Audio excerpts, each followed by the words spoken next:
और मैं समझता हूं कि इस बंदे ने जो किया है पाकिस्तान को मजीद इसने 20-25 साल पीछे धकेल।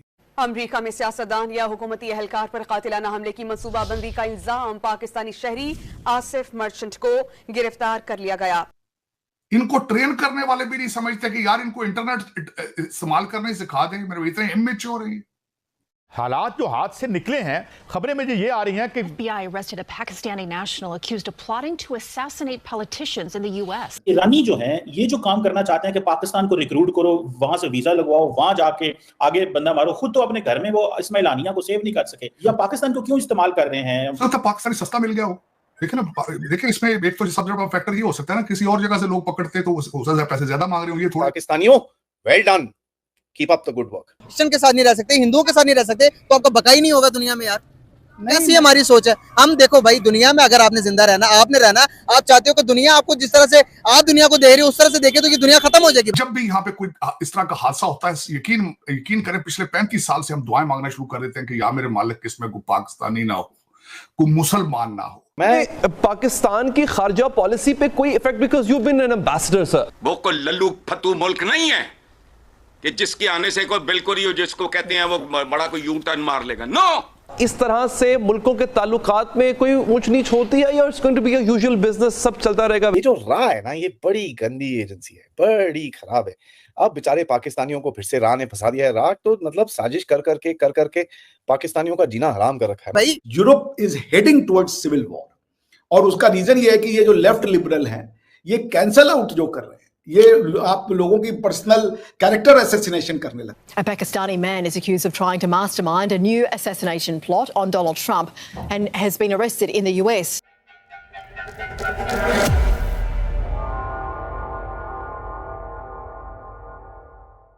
ताड़ साहब, बहुत बड़ी डेवलपमेंट हुई है अमेरिका के अंदर कि एक पाकिस्तानी शख्स, उसका नाम आसिफ मर्चेंट है, उसको न्यूयॉर्क में गिरफ्तार कर लिया गया और कहा जा रहा है कि वो अमेरिका के अंदर सियासी लोगों को टारगेट करना चाह रहा था। उसने को $5,000 के करीब कोई रिश्वत भी वहां पे किसी को दी, लेकिन इससे पहले कि कुछ होता वो निकल रहा था कि इंडियन अमेरिकन इंटेलिजेंस ने उसको पकड़ लिया।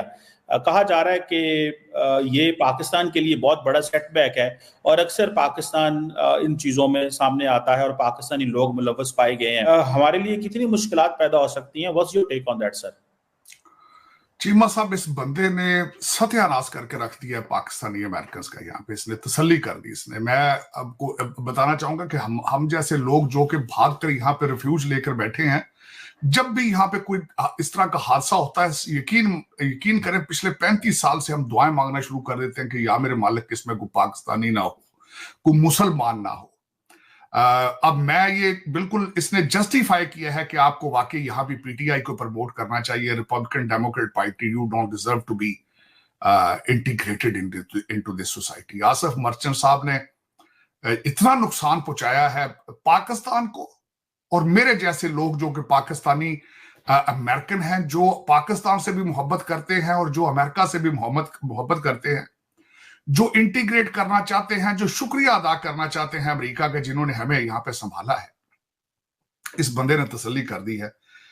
इस पे जितना भी दुख किया जाए कम है। इस बंदे ने ज्यादती की, इस बंदे ने सख्त। चीमा साहब देखें, और इतने इमेच्योर हैं ये लोग, कितने इमेच्योर लोग हैं कि $5,000 में यार तुम मरवाना चाहते हो लीडर, या 3 बंदे 3 जाकर रेस्टोरेंट में खाना खाएं, $5,000 बिल आ जाता है। इतना सस्ता सारा कुछ हो जाना था। इनको ट्रेन करने वाले भी नहीं समझते कि यार इनको इंटरनेट इस्तेमाल करने सिखा दें। मेरे इतने इमेच्योर हैं। और फिर उनसे कह रहा जी कि वो कभी कहता है जॉन बोल्टन को मारो, कभी कहता है किसको मारो, फिर डोनाल्ड ट्रंप। और सबसे बड़ी बात यह है कि न्यूयॉर्क एक दिन पहले ये पकड़ा गया जिस दिन डोनाल्ड ट्रंप साहब के ऊपर अटैक हुआ। और मैं समझता हूं कि इस बंदे ने जो किया है पाकिस्तान को मजीद इसने 20-25 साल पीछे धकेल दिया। अब रिलेशनशिप आप कह रहे हैं पाकिस्तान अमेरिका के कैसे होंगे, कहां होंगे, वो मैं पहले भी अर्ज करना चाहता हूं चीमा साहब। आपके रिलेशनशिप नीड बेस पे हैं, आपके रिलेशनशिप डॉलर बेस पे हैं। आपको टेररिज्म के लेंस से ही देखा जाता है, पहले भी अफगानिस्तान के हवाले से ही देखा जाता है। जब भी चाइना को काउंटर करना होता है उसी हवाले से देखा जाता है। आपकी कोई डिप्लोमेसी या आपकी कोई फॉरेन पॉलिसी के बेस पे आपके रिलेशनशिप दुनिया के किसी मुल्क के साथ भी नहीं है, छोड़े अमेरिका को। ये सारी दुनिया को इस चीज का खबर है कि आप यहां पैसों पे गिरते हैं और इन्हें पता है कि जब भी इंटरेस्ट कोई खरीदना है, आपको डॉलर देने हैं, चाहे वो चाइनीज दे दें, चाहे अमेरिकन दे दें, चाहे कोई रशियन दे दे, जो आपको क्वाटा दे दे, कुछ तेल दे दे, अल्लाह के नाम पे जो दे दे, आप उसके साथ चल पड़ते हैं। सारी दुनिया को पता चल चुका है उस पे क्या नुकसान होना है। आसिफ मर्चेंट ने उस फॉरेन पॉलिसी को क्या नुकसान पहुंचाना है जो एग्जिस्ट ही नहीं करती। इमरान खान की मोहब्बत उन पाकिस्तानियों के साथ है जो अभी तक, हालांकि अमेरिकन सिटीजन्स वो बन गए हैं, हालांकि अमेरिकन को उन्होंने अपना ओथ ऑफ एलिजेंस लिया है, उनके कॉन्स्टिट्यूशन, वो एक अमेरिकन सिटीजन्स हैं, मगर फिर भी वो पाकिस्तान के लिए दे हैव गुडविल। इसने नुकसान तो मेरे जैसे लोगों को पहुंचाया। इसने पीटीआई वाले के वर्कर जहां पे जितना लौंडा लपाड़ा है, उनको इसने क्या नुकसान पहुंचाना है? वो तो पहले ही डिस्कनेक्ट है अमेरिका के साथ, उनको क्या नुकसान होना है? तो चीमा साहब इस बंदे ने बड़ी सख्त ज्यादती की है, चले कोई नहीं, लेकिन मैं ये जरूर कहूंगा कि ऐसे लोगों को करार वाकई सजा देनी चाहिए। हाँ, जो पाकिस्तानी बच्चे स्कूलों में पढ़ रहे हैं, जो बच्चे यहाँ की सेकंड जनरेशन बॉर्न है, जिनका नाम आसिफ होगा, जिनका नाम मोहम्मद होगा, जिनका नाम अहमद होगा, जिनके नाम के साथ पाकिस्तान लगता होगा, बस उनको इसने 20 साल पीछे कर दिया इस बंदे। लेकिन कोई नहीं, किसी को कोई शर्म नहीं है, कोई हया नहीं है। चीमा साहब बस मेरे जैसे बंदे परेशान हैं यहाँ पे कि अब हमने आगे, how will we move forward. मुझे अब हर गैदरिंग में किस लेंस से देखा जाएगा। देखिए ना, आपका तो रिलेशनशिप भी दुनिया के साथ पैसे का है, मेरा पैसे का रिलेशनशिप नहीं है। मेरा एक सिविलाइज्ड इंसान, ह्यूमन का मेरा रिलेशनशिप इनके साथ। मुझे इन्होंने रिफ्यूज दिया, दिस इज माई कंट्री। आपके देखे ना, आपकी तो प्रोडक्ट है चीमा साहब, पिछले 40-45 साल में आपकी प्रोडक्ट आपने जो तोड़ चढ़ाई है, उसका वो हीरो है। एक दहशतगर्दी आप एक्सपोर्ट, आप देखें ना, आपका ट्रेडमार्क क्या है?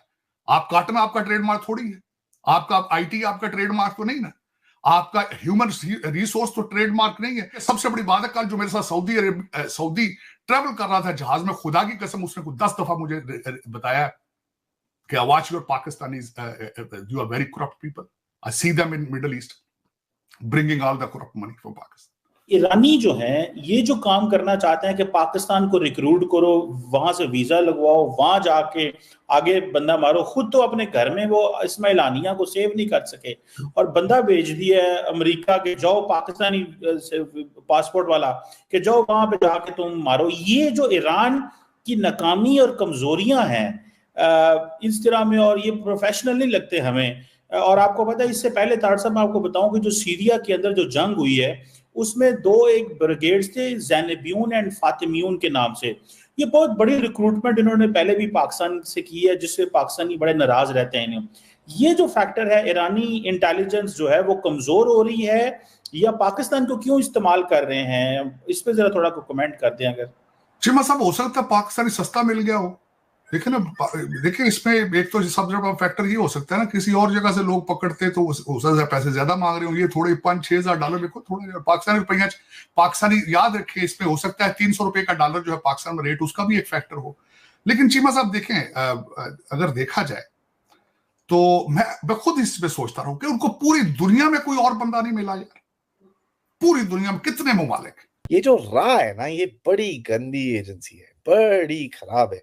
अब बेचारे पाकिस्तानियों को फिर से रा ने फंसा दिया है। रा तो मतलब साजिश कर करके पाकिस्तानियों का जीना हराम कर रखा है। मैं ये बोलता हूँ मोदी साहब को कि यार जल्दी से रा को जरा बंद करिए, बिकॉज हमारे प्यारे पाकिस्तानी अपनी प्यारी प्यारी करतूतों में फंस जाते हैं। आपको जैसे याद होगा, इनके एक एम्बेसडर ने, अब्दुल बासित ने भारत के ऊपर उंगली उठाई थी जब ट्रंप के असैसिनेशन की बात आई थी। justice.gov उनकी आप ऑफिशियल वेबसाइट पे जाइए, 6 अगस्त को उन्होंने एक चीज रिलीज करी है जिसमें वो कहते हैं कि एक पाकिस्तानी नेशनल जो ईरान के साथ कनेक्टेड था उसको चार्ज किया गया है डोनाल्ड ट्रंप के असैसिनेशन अटेम्प्ट में।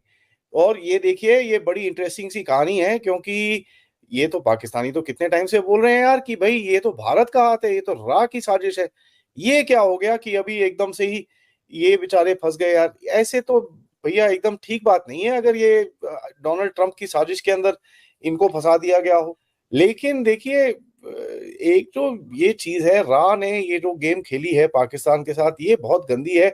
और यहाँ पर मैं आपको सबको बोलूंगा एक रिक्वेस्ट कि भाई साहब, जो भी लोग ये शो को देखें, हम जरूर जरा रा के अगेंस्ट में एक कमेंट जरूर लिखिएगा। अब पढ़ते हैं इस नोटिफिकेशन को, उसमें कहते हैं कि भाई ये जो डिफेंडेंट है, जो बंदा है जो पकड़ा गया है, वो भाई साहब मतलब पाकिस्तानी है, ठीक है। तो उसके अंदर अभी क्या लिखता है ये मैं आपको थोड़ा सा और पढ़ के बता देता हूं। कहते हैं भैया एक कंप्लेंट थी जो अनसील हुई ब्रुकलिन के अंदर, जिसमें एक जना है जिसका नाम है आसिफ रजा मर्चेंट, तो 46 साल का है, जो मर्डर फॉर हायर प्लॉट में यूएस गवर्नमेंट के एक ऑफिशियल को यूएस की जमीन पे उड़ाने के चक्कर में था। कहते हैं कि साहब ये जो अटॉर्नी जनरल है मेरिक बी गार्लैंड, कहते हैं कि जस्टिस डिपार्टमेंट बहुत टाइम से काम कर रही है टू फिगर आउट कि भाई ये ईरान कैसे उल्टे काम कर रहा है हमारे देश के अंदर, और ये देखो एक कहीं ना कहीं एक लाइन क्रॉस कर दी है और अमेरिकन लोग इस चीज को बिल्कुल भी टॉलरेट नहीं करेंगे। पाकिस्तानी को फंसा दो इन चीजों के अंदर, ये गलत बात है, ये बिल्कुल ठीक बात नहीं है। ये जियो पॉलिटिक्स रियल पॉलिटिक्स जो भी कर लो उसके दायरे में आती नहीं है। तो ये देखिए, जब आप बोलते हैं ना कि मैं बहुत बारी बोलता हूँ पाकिस्तानी इतने बेवकूफ हैं, और मैं अपनी हंसी बहुत बहुत जोर से रोक रहा हूँ क्योंकि सुबह से जब से मैंने ये न्यूज पढ़ी है मैं हंस के परेशान हो रखा हूँ। देखिए, जब से ये न्यूज आई है तब से पूरा ये जो न्यूज साइकिल है उसको ऑब्वियसली बड़ा इंटरेस्टिंग एक एंगल मिला। अच्छा, मैं आपको इसकी शक्ल भी दिखा देता हूँ, वो भी है मेरे पास बाय द वे। तो मैं जरा उसकी शक्ल दिखा दूं आपको ताकि आप वो भी यार देख सको ये कौन है। एक पाकिस्तानी, जो ये है जी आसिफ मर्चेंट, ठीक है, जो पाकिस्तानी है, जो मतलब ईरान के साथ कनेक्टेड है और जिन्होंने डोनाल्ड ट्रंप को ठोकने की कोशिश करी। अच्छा, ट्रंप तो आपको पसंद नहीं है, मैं पहले आपको कुरेद लूं। ट्रंप तो आपको पसंद नहीं है तो फिर कमला हैरिस शायद कोई थोड़ी बहुत पसंद हो आपको। कौन अपना सौदा अच्छा बेच लेगा आपके लिए? यहाँ तो बहुत से लोगों की उम्मीदें हैं कि फलां आ जाएगा तो फलां सहूलत हो जाएगी यहाँ पर। एक दो गड्ढे और भी लो अपने दूसरों के लिए, ताकि भारतीय बैठ के पॉपकॉर्न खरीद के आपको गड्ढों में गिरता हुआ देखें। वैसे भी आपका देश तो टूटने वाला है और आधा देश तो ऑलरेडी जा चुका है।